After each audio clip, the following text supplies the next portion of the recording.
Amigos televidentes, muy buenas tardes y bienvenidos a 24 horas. Poca presencia policial y relativa calma se vive en la Embajada de Cuba en Quito, un día después de la expulsión al embajador cubano y a toda la misión diplomática. En breve, Ismenia Solórzano nos contará todos los detalles. Hola, Valerie. Hola Gaby, amigos, buenas tardes. Además, se intensifican las lluvias en el litoral y en la Amazonía ecuatoriana. Hay ciudades afectadas. Ever Moreira nos amplía esta información desde Los Ríos en minutos. Y también hay fecha para la firma del acuerdo comercial con Estados Unidos y Erika Vera nos tiene los detalles. Empezamos con las noticias. Así es, el presidente Daniel Noboa confirmó que el próximo 13 de marzo firmará el acuerdo comercial recíproco con Estados Unidos y reiteró la cooperación que mantiene con ese país. Nos contactamos con Erika Vera, quien ha seguido la agenda del mandatario y nos tiene los detalles. Adelante.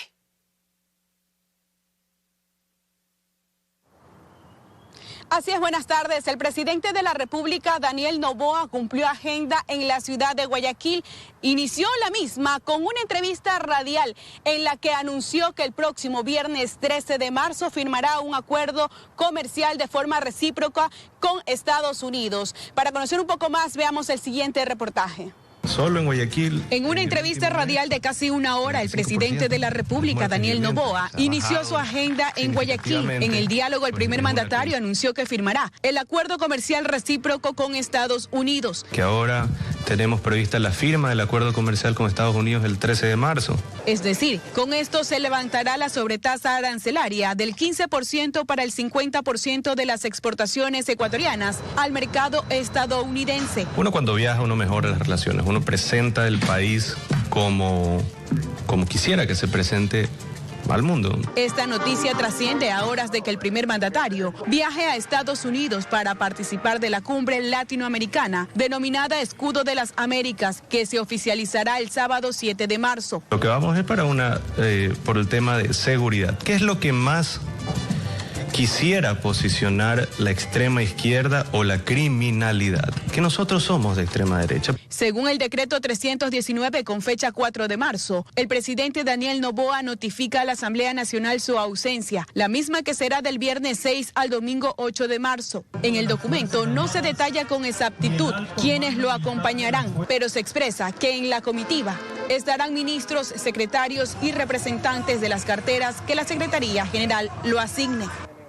Posterior, el presidente de la República se dirigió hacia la siguiente actividad que se desarrolló en el Coliseo Alterno, al Estadio Modelo, donde se entregaron 7.1 millones de dólares como parte de los beneficios hacia las comunidades indígenas, montubias y afroecuatorianas. Esto como parte del programa de Economía Popular y Solidaria. Esta es la información que tengo a esta hora de la tarde. Ustedes continúan con más en estudios. Muy buena jornada. Igualmente para ti, Erika, gracias por la información. Y tras la decisión del gobierno ecuatoriano de declarar persona non grata al embajador de Cuba, corre el plazo para que la misión diplomática abandone el país. Ismenia Solórzano está en el lugar para contarnos el ambiente a esta hora. Hola Ismenia, buenas tardes.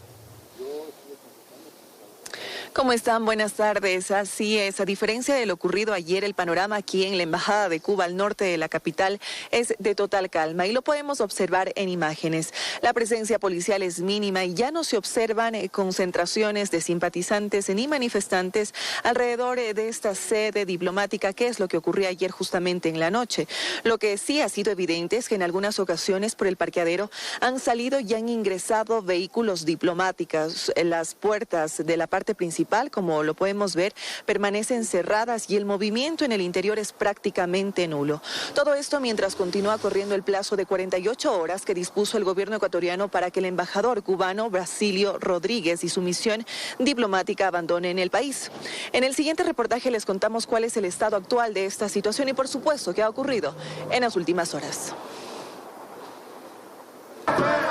La tensión diplomática entre Ecuador y Cuba se intensificó la tarde de ayer. El gobierno ecuatoriano declaró persona non grata al embajador de Cuba en el país y dispuso que él y los integrantes de la misión diplomática abandonen el territorio nacional en un plazo de 48 horas. La decisión fue anunciada por la Cancillería ecuatoriana en este comunicado, que señaló que la medida se ampara en la Convención de Viena sobre Relaciones Diplomáticas, normativa que permite a un Estado retirar el reconocimiento a un representante extranjero y exigir su salida del territorio. Tras el anuncio durante la noche noche del miércoles se registraron concentraciones de simpatizantes del gobierno cubano en los exteriores de la embajada. En medio de ello, el presidente de la República, Daniel Noboa, difundió en redes sociales un video en el que se observa lo que aparenta ser la quema de documentos dentro de la sede diplomática, acompañado del mensaje parrillada de papeles. Sobre ello, este jueves, el primer mandatario se refirió en una entrevista radial. No sabía que parte de la dieta cubana era pues cocinar papeles, y hay que dejar algo claro. Todo papel diplomático puede salir en valija diplomática, el Estado no lo puede tocar. Capaz no eran documentos diplomáticos, capaz era otra cosa. Creo que sea nada positivo si es que andaban quemando toneladas de papeles ahí arriba en la terraza. Videos de redes sociales incluso registraron cómo desde la terraza de esta sede diplomática los papeles continuaban siendo quemados hasta la mañana de este jueves. Antes de la medida de Cancillería, Ecuador también ordenó terminar las funciones del embajador José María Borja en La Habana. Tras esta decisión, la Cancillería de Cuba rechazó la medida ecuatoriana en los términos más enérgicos y calificó como injustificada y arbitraria. Además, mediante este pronunciamiento difundido por el presidente Miguel Díaz-Canel, el gobierno cubano aseguró que la acción daña las históricas relaciones de amistad y cooperación entre ambos pueblos y acusó a Ecuador de adoptar una política de sumisión a intereses imperiales. Por el momento, el gobierno ecuatoriano no ha dado mayores detalles sobre esta ruptura. Bien, esa es la información y a esto cabe sumar que a las 3 de la tarde de este jueves está previsto que organizaciones sociales realicen un plantón en rechazo a la decisión tomada por el gobierno ecuatoriano. Todo ello mientras avanza el plazo dispuesto por el presidente de la República, Daniel Noboa, que por supuesto se cumplirá mañana a las 14 horas. Esa es la información. Buenas tardes. Buenas tardes. Gracias, Ismenia, por tu reporte desde la Embajada de Cuba. Momento de revisar qué ocurre con este invierno destructor.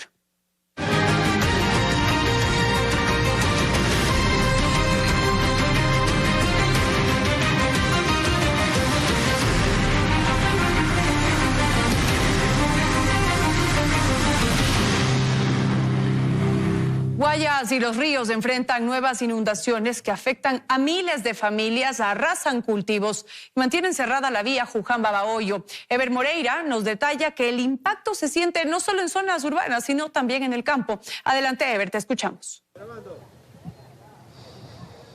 Buenas tardes, en estudio. Así es, el invierno destructor continúa afectando a varias provincias de la región costa. Yo me encuentro exactamente en la capital de la provincia de Los Ríos, en Babahoyo, en donde varios sectores continúan anegados. Nosotros en el siguiente reportaje les vamos a resumir la jornada que tienen que vivir varias personas desde aquí, de la provincia de Los Ríos. El invierno continúa golpeando con fuerza el litoral y deja a su paso cantones y parroquias bajo el agua, cultivos arrasados y miles de familias afectadas. En Salitre, donde el 99,93% de su territorio es susceptible a inundarse, el agua volvió a ganar terreno tras el desbordamiento del río Vinces. Calles convertidas en ríos y viviendas anegadas evidencian la magnitud de la emergencia en este cantón del Guayas, provincia donde más de 12,000 personas resultaron afectadas por la temporada invernal. En Bernaza, la parroquia rural más golpeada de Salitre, agricultores aseguran que sus cultivos de arroz, plátano y banano se han perdido. Ya no nos queda nada, lo que nos queda es ver dónde conseguir comida para los animales, porque ya los animales no tienen que comer. Nadie nos ha visitado todavía. Ayer vinieron unos por ahí a poner unos costalillitos de arena y eso ha sido todo. En el cantón Milagro, las calles continúan anegadas desde hace más de una semana, como ocurre en el sector San Miguel 1. El desbordamiento del río Milagro y el colapso del sistema de alcantarillado agravan la problemática. En la provincia de Los Ríos, 2.238 personas están afectadas. Solo en Babahoyo se concentran 1.239, es decir, más del 50% del total. En la capital fluminense, varios sectores como La Virginia permanecen bajo el agua y familias intentan rescatar enseres antes de que una nueva lluvia los perjudique más. Detállenos cuáles son las pérdidas materiales. Las refri, las lavadoras, porque no nos han dado tiempo a nada, pues a alzar las cosas. Toda la vida, como ustedes ven, pues siempre hemos sufrido en estas inundaciones. La red vial tampoco escapa al impacto. La E25, arteria estatal que conecta la costa con la sierra, continúa cerrada hasta el 31 de marzo para vehículos livianos en varios tramos como Juján-Babahoyo. La movilidad en la provincia de Los Ríos se ve afectada. Las provincias Guayas y Los Ríos se mantienen en alerta roja. El Instituto Nacional de Meteorología e Hidrología, INAMI, pronostica lluvias frecuentes e intensas, al menos hasta las 10 de la mañana del viernes 6 de marzo. Y es que el invierno sigue avanzando y con él también las pérdidas. Y al menos hasta el 31 de marzo continuará cerrada la vía Juján-Babahoyo para los vehículos livianos, quienes deben tomar las rutas alternas ya mencionadas. El INAMI también ha pronosticado que las lluvias continuarán durante los siguientes días, por lo cual el temor crece entre los habitantes de provincias como Los Ríos y también Guayas, que están en alerta roja ante el invierno destructor. Es la información que tenemos desde Babahoyo. Ustedes en estudio continúan con más. Buenas tardes. Buenas tardes, Ever. Gracias por la información desde ese punto. Pero a propósito, vamos a revisar a continuación el pronóstico del tiempo en diferentes sectores del país. Vamos a ver a continuación las gráficas que nos van a mostrar, por ejemplo, en la capital. ¿Qué pasa? De 2 de la tarde hasta las 6 hay un 35% de probabilidad de precipitaciones, lluvias importantes en la capital de la República, con 15 grados centígrados en temperatura. Para la noche, vemos que en cambio esas lluvias cesan de 7 de la noche en adelante. En cambio tendremos un cielo nublado con temperatura de 12 grados centígrados. El puerto principal, Guayaquil, también revisamos a continuación el pronóstico del tiempo. Nublado de 2 de la tarde a 6 de la tarde con una temperatura de 31 grados centígrados más la humedad, bastante calor para esta tarde. Y para cerrar esta jornada ya en la noche, vemos que también nos mantendremos de la misma forma con un cielo nublado, pero la temperatura comienza a disminuir a 27 grados centígrados. Vamos a Babahoyo, la provincia de Los Ríos, también una de las que se encuentra en emergencia a propósito del fuerte temporal invernal. Para esta tarde tendremos un cielo nublado, no se esperan lluvias en buena hora, esperemos que con esto pueda bajar en algo el nivel del agua, 32 grados centígrados en temperatura, pero miren, para la noche sí se esperan lluvias de 7 a 11 de la noche con el 35% de probabilidad de precipitaciones. La temperatura la ve en pantalla. Vámonos hacia el litoral, ya la zona costera. ¿Qué pasa con las playas? Santa Elena, específicamente Salinas, vemos que afortunadamente hay un cielo despejado, muy buen sol para quienes están estos días en la península con 28 grados centígrados en temperatura. Lo mismo para la noche, de 7 a 11 de la noche, cielo despejado, no hay lluvias en buena hora, con una temperatura de 27 grados centígrados. Vamos a la Amazonía, en donde también el INAMI ha hablado de una importante alerta de precipitaciones para estos días. De 2 a 6 de la tarde, miren ustedes, efectivamente hay unas lloviznas con el 40% de probabilidad de precipitaciones, temperatura en pantalla. Sin embargo, por la noche estas lloviznas cesan y tendremos en cambio un cielo nublado con una temperatura de 20 grados centígrados. Y justamente esta alerta por intensas lluvias en el litoral y zonas de la Amazonía se intensifica con precipitaciones que superan los promedios históricos. Se lo contamos. Tormentas eléctricas y lluvias intensas se presentarán al interior de la región litoral y de la Amazonía del Ecuador para las próximas 48 horas. El Instituto Nacional de Meteorología e Hidrología, INAMI, reportó que hay un panorama desalentador, ya que en febrero se han superado los valores climatológicos históricos en varias provincias y ahora en marzo se prevé un panorama similar. En el informe del INAMI, las provincias que presentaron mayor acumulado de precipitaciones en febrero son Santo Domingo, Santa Elena, Guayas, El Oro y el interior de Manabí. Incluso en la provincia del Guayas, Guayaquil y Durán se reportan entre los principales sitios con mayor cantidad de precipitaciones. Un caso que llamó la atención fue que el centro de medición en el Guasmo Sur reportó 170 milímetros en 24 horas, cuando su promedio mensual es solo de 250. Camaronera Songa, que representa más o menos el sur de la ciudad, fue el máximo valor en 24 horas del país. El INAMI detalló que febrero del 2026 se reportó como el quinto febrero más lluvioso en los últimos 40 años en Guayaquil. Técnicos del INAMI alertaron que estas precipitaciones también se dan debido a la temperatura del mar, ya que supera los 27 grados. El espacio marítimo ecuatoriano, estamos registrando temperatura superficial del mar que bordean los 27, 28 grados.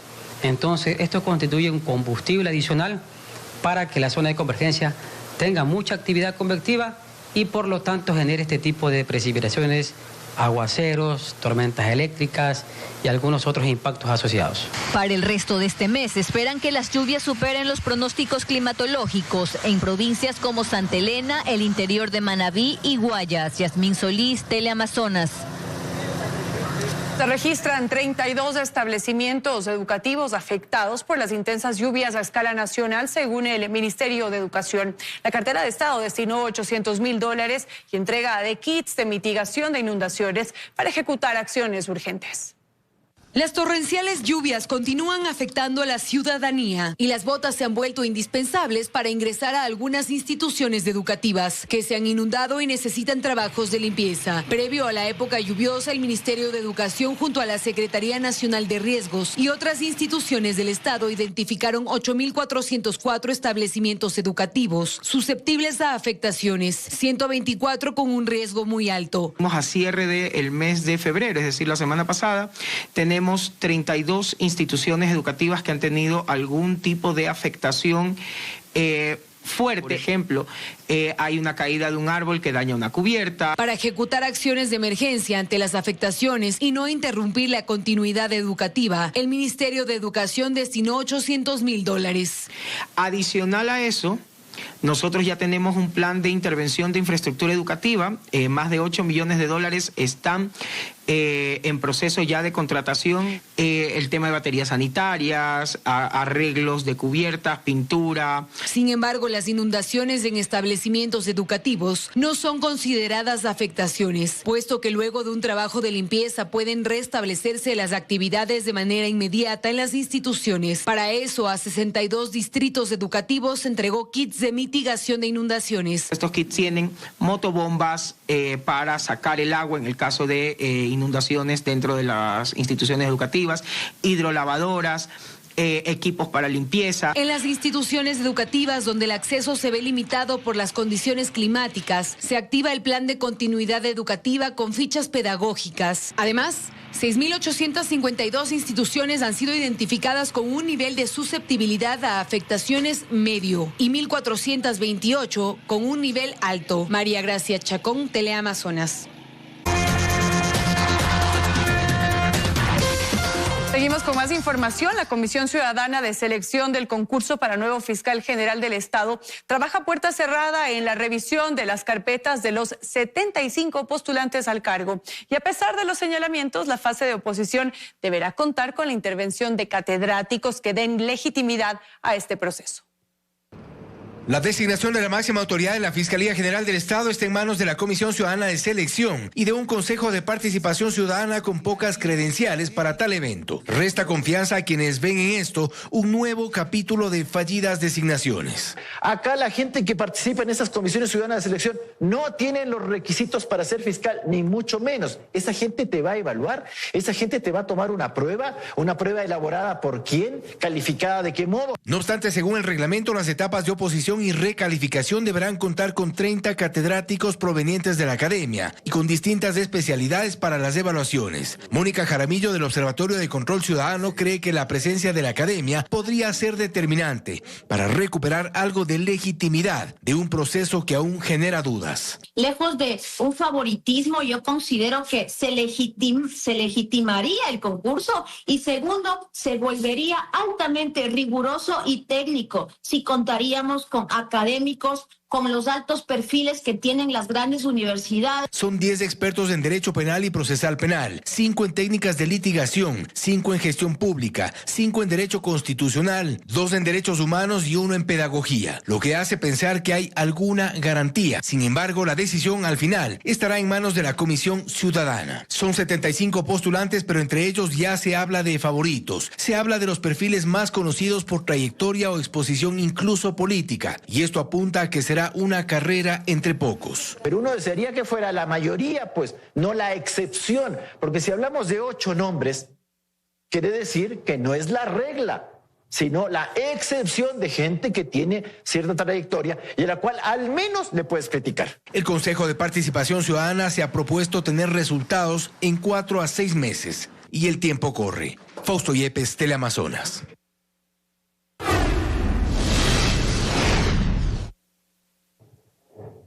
Y en lo que va del año, más de 400 muertes violentas se registran en Guayas, una de las provincias en donde se aplicará el toque de queda desde este 15 de marzo. Guayas es una de las provincias que se mantiene como epicentro de la violencia criminal. En lo que va del año se registran más de 400 muertes violentas. Guayaquil y Durán son los cantones con más homicidios. Hasta mediados de febrero, Guayaquil registraba 300 muertes violentas y Durán se acercaba a las 100. En Guayas conviven y colisionan 8 grupos armados: Los Choneros, Lobos, Tiguerones, Lagartos, Chone Killers, Latin Kings, Águilas y Gánster. En Guayaquil el distrito Nueva Prosperina continúa siendo el más violento. También figuran otros sectores como Pascuales, Portete, Sur y Esteros, mientras que en Durán las zonas con más crímenes son El Recreo, Divino Niño, Los Helechos, Cerro Las Cabras, entre otros. En Guayaquil, uno de los últimos hechos violentos que causó conmoción ocurrió en el sur, cuando sujetos a bordo de una moto acabaron con la vida de Carlos Maruri, jefe de servicios generales del Hospital Teodoro Maldonado Carbo, quien días atrás se habría negado a firmar contrataciones para mafias que operan detrás de supuestos servicios de limpieza. En Guayas, las mafias no solo apuntan a hospitales, también a puertos marítimos por donde buscan sacar la droga a otros países, principalmente Estados Unidos y Europa. En 2025, por ejemplo, cerca de 100 toneladas de droga fueron incautadas en los puertos de la provincia. Los grupos de delincuencia organizada también logran enquistarse en agencias de tránsito. En 2025, el gobierno asumió competencias de tránsito en Durán ante presencia de crimen organizado. Hoy en día el temor invade a los habitantes de Guayas. Las muertes violentas y extorsiones han hecho que varios negocios cierren. No, ya esto viene de tiempo atrás, ya, que han cerrado muchos locales. ¿Cómo pueden trabajar así? Hay que seguir día a día dándole. Zozobra, sienten, ¿no? Sí. A inicios de año, 8.000 militares arribaron a Guayaquil para reforzar la seguridad en la provincia y en otras zonas del país. El estado de excepción se renovó y ahora el gobierno dispone toque de queda en 4 provincias, incluida Guayas, desde el 15 de marzo. Un campamento clandestino del narcotráfico y un semisumergible fueron descubiertos en la Reserva Ecológica Cayapas-Mataje en Esmeraldas. El hallazgo revela la capacidad logística de las mafias en zonas remotas de nuestro país. Oculto entre manglares y canales del norte de Esmeraldas, en plena Reserva Ecológica Cayapas-Mataje, militares encontraron algo que revela el verdadero nivel de operación del narcotráfico en Ecuador. Un semisumergible de aproximadamente 35 metros de largo, que podría movilizar entre 4 y 12 toneladas de cocaína en un solo viaje, recorrer más de 3.000 kilómetros en el mar y mover cargamentos que en el mercado internacional superan los $200 millones. Pero el hallazgo no solo fue una embarcación. En la zona funcionaba un campamento clandestino que operaba como un verdadero astillero criminal dedicado a la construcción y adecuación de estas naves utilizadas por organizaciones dedicadas al tráfico internacional de droga. Durante el operativo, las Fuerzas Armadas recibieron disparos desde la zona, lo que confirma que esta estructura estaba activa y protegida por grupos armados. Al inspeccionar el lugar, los militares encontraron 6 lanchas de fibra de vidrio, 6 motores fuera de borda, además de 6.000 galones de combustible almacenados, suficiente para abastecer largas travesías en alta mar. El semisumergible, equipado para navegación prolongada, estaba oculto en el canal Pindal, una zona de difícil acceso utilizada como punto estratégico para preparar salidas clandestinas hacia rutas del narcotráfico en el Pacífico. Este tipo de embarcaciones, conocidas como narcosumergibles, son utilizadas por redes criminales para transportar toneladas de cocaína hacia Centroamérica o Estados Unidos, aprovechando su capacidad de navegar con un perfil bajo que dificulta su detección. No es la primera vez que este tipo de embarcaciones aparece en las rutas del narcotráfico. Desde al menos 2010 se han detectado semisumergibles en el Pacífico vinculados al tráfico de droga, algunos interceptados con varias toneladas de cocaína a bordo. Este operativo vuelve a evidenciar la sofisticación y el nivel de infraestructura que han logrado instalar estas mafias en territorio ecuatoriano. Catalina García, Teleamazonas. El gobierno sostiene que la tasa de seguridad del 50% impuesta a las importaciones provenientes de Colombia no está generando ningún impacto negativo en la economía ecuatoriana. Prueba de ello es que las ventas han crecido en un 8%, pero hay quienes explican que esta lectura no es la correcta.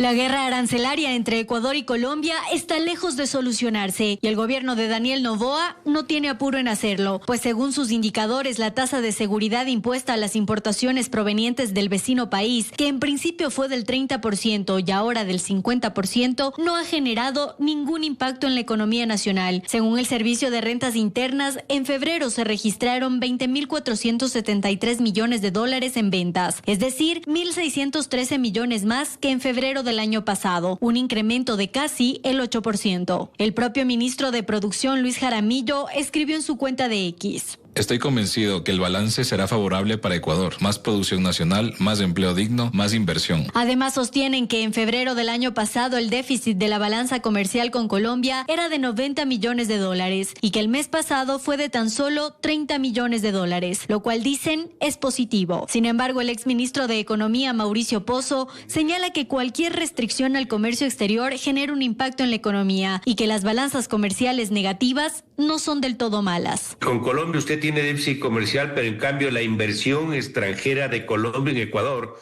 es mucho mayor que la inversión extranjera ecuatoriana en Colombia. Con China tenemos un déficit comercial. Con Estados Unidos los últimos 2-3 años hemos tenido déficit. Y sin embargo estamos acercándonos también a ese mercado. El gobierno además sostiene que la tasa de empleo aumentó en 2 puntos, aunque con la reducción de las exportaciones, el trabajo formal también corre riesgo. Se hará el esfuerzo necesario para que los empleos no se vean afectados, pero no es algo que pueda alargarse en el tiempo. Por eso el gran pedido es no alarguemos esta tensión comercial, no escalemos y busquemos esos espacios de diálogo. Mientras tanto, el presidente Gustavo Petro responsabilizó a Ecuador una vez más respecto del tráfico de drogas. La exportación de cocaína es cada vez más ecuatoriana. El presidente Noboa debe lograr asegurar más sus puertos y aeropuertos. Podemos ayudar. He ordenado poner un radar moderno en Ipiales para el rastreo de naves ilegales. Sin embargo, el mayor problema es el paso por las selvas y los ríos. Y así la seguridad fronteriza tampoco termina de resolverse. Belén Merizalde, Teleamazonas.